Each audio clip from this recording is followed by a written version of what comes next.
En el principio de los tiempos, cuando el mundo solo era partículas de luz suspendidas vagando por el infinito, se creó el universo, y miles de galaxias nacieron y tomaron diversas formas de vida. Mientras esto sucedía, una pequeña cantidad de polvo cósmico fue recorriendo el universo, juntando lo mejor y lo peor de todas las galaxias. Todo estaba dentro de ese polvo astral, y a medida que guardaban lo bueno y lo malo, las virtudes y los defectos, se transformaba en un gigantesco meteoro que cayó en un planeta llamado Olo Kun. El centro de ese meteoro se convirtió en la mágica Oloroca. Corría el año 2004. Los Holocuns 2 fueron la primera generación de la saga, lanzados por Bimbo y producidos por la empresa Martins. La historia narra las aventuras de los Holocuns, que tenían el objetivo de encontrar la Oloroca, un meteorito que había caído en su planeta. Ante la desaparición de su gobernante, Perfumius, se inició una búsqueda de aquella mágica roca, pues quien la encontrara gobernaría el planeta entero. De esta forma, los Holocuns se dividieron en dos bandos, el primero de ellos, llamado el equipo del bosque, y el segundo, el equipo del agua. Bimbo ya había traído la promoción de los Olorocos, conocidos como Smelly Beast, fuera de México. La promoción utilizaría el nombre de Olorocos 2, pero cambió a Holocuns 2, tomando la idea de criaturas olorosas, pero creando su propia versión desde cero. Diseñadores mexicanos trabajaron en la idea anterior, para traer el mismo concepto, pero con personajes propios de la marca. Así se crearon a los Holocuns. Por medio de comerciales, letreros en las tiendas y el etiquetado del producto Bimbo, conocimos a Gruba, Candorfli, Caramor, Mondoclor, Javalor, Batsky, Tamakun, Squalion,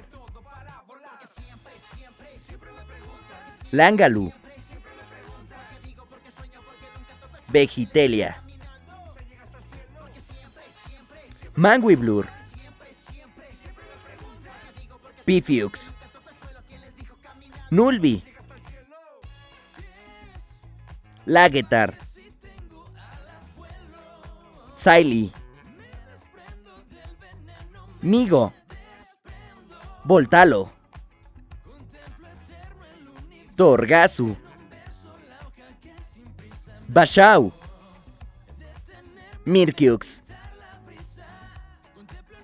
Cada uno tenía un olor característico que te hacía familiarizarte con ellos más rápido. La colección es amplia, así que te recomiendo poner mucha atención. Comenzamos con 20 stickers de papel, uno de cada personaje. Venían dentro de una bolsita de plástico, ya que estas contaban con un olor característico del personaje. También tenían su nombre en la parte inferior. Como los stickers eran de papel, era casi imposible volverlos a despegar, si ya los habías adherido a alguna superficie. Estos que ven aquí son míos de cuando era pequeño. Siempre intenté despegarlos sin romperlos, pero nunca pude. 25 cartas rascahuele, incluyendo 5 cartas de poder, que contaban con los datos del personaje y sus características de poder, que se utilizaban dentro del juego, del cual hablaremos más adelante.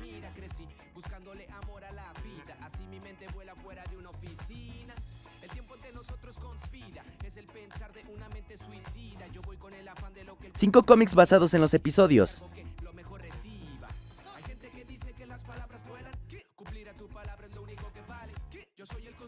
Un tablero de juego de mesa con su ruleta. Este artículo es uno de los más interesantes. El tablero tenía toda una estructura de juego creada para pasar un buen rato jugando. Se nota que fue bien pensado y utilizaron los otros coleccionables para completar su experiencia. Se necesitaban las cartas para conocer las habilidades de cada personaje y las figuras como fichas de juego. Además de jugar en él, el tablero servía como tabla de control. Podías pegar tus stickers y conocer los personajes que te hacían falta.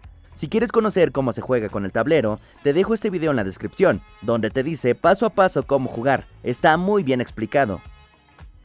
Y finalmente, las 21 figuras, el núcleo de la promoción. Los personajes están hechos de un plástico suave.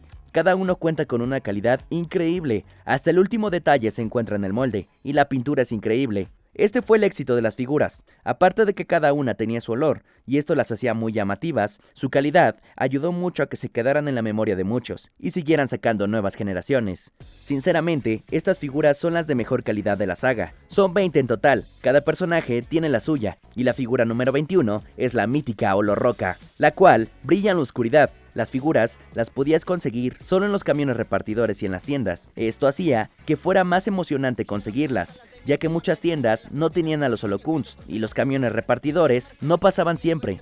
Las figuras tienen la marca de la empresa Martins, así es como puedes reconocer a los de la primera generación, como en el caso de Gruba, que es el Holocun más famoso, y con su olor a uva se quedó en la memoria de todos. Esto se notó en las siguientes generaciones, ya que fue de los pocos que seguían saliendo en las otras series. La Olorroca es la figura más cara de la colección, por encima de los personajes. Y de los coleccionables, los más difíciles de encontrar en buen estado son los stickers, ya que como se imaginan, en el momento que te salía, lo pegabas en cualquier lado, y fueron pocas las que se guardaron. Como pudieron ver en la intro, la promoción tenía su propia serie 3D, que enriquecía a los personajes. Así podías no solo saber cómo se veían y olían, sino también cómo eran. ¿Te has enterado, Gruba? Ya está formado el equipo del agua para buscar la Olorroca. Tenemos que agruparnos para gobernar el planeta. ¡La Olorroca, la Olorroca! ¡Se mira y no se toca! La serie fue producida por Televisa en México y la firma de Encuadre Argentina, encargada de hacer los modelos en 3D. La serie no tiene la mejor trama ni nada, ya que estaba hecha para un público muy joven, pero conforme iban pasando las temporadas, Bimbo se dio cuenta del éxito que tuvo y fueron mejorando poco a poco la calidad de los audiovisuales. La serie consta de 5 capítulos, con una duración aproximadamente de 5 minutos cada uno. Se transmitía en el canal 5, si no mal recuerdo, en punto de las 8 de la noche, después del Chavo del 8. De niño, solo esperaba saber al osito Bimbo, diciendo que estaba a punto de comenzar la serie de los Holocuns. Amiguitos, todos listos para ver su historia favorita de los Holocuns, que Bimbo trae para ustedes. Son 20 diferentes y huelen. ¿Comenzamos? Toda la historia se desarrolla en torno a la Olorroca y su búsqueda, y finalmente a la unión de todos los personajes para salvar su planeta. Los Holocuns es mi promoción favorita, es una de las más recordadas por todos, y en mi punto de vista, una de las más completas en cuanto a calidad, coleccionables e historia. Tanto es el fanatismo por estos personajes que hubieron generaciones posteriores, y hasta el día de hoy, los fans siguen pidiendo su regreso. Bueno gente, espero que les haya gustado el video. Dejen en los comentarios sus experiencias con estas figuras, que sé que tienen muchas. Me gustaría agradecerles por el apoyo que ha tenido el canal, y darles las gracias por dejar su like y comentar. Muchas gracias a todos. Esto es Buffet Games, yo soy Spanky, nos vemos en la próxima.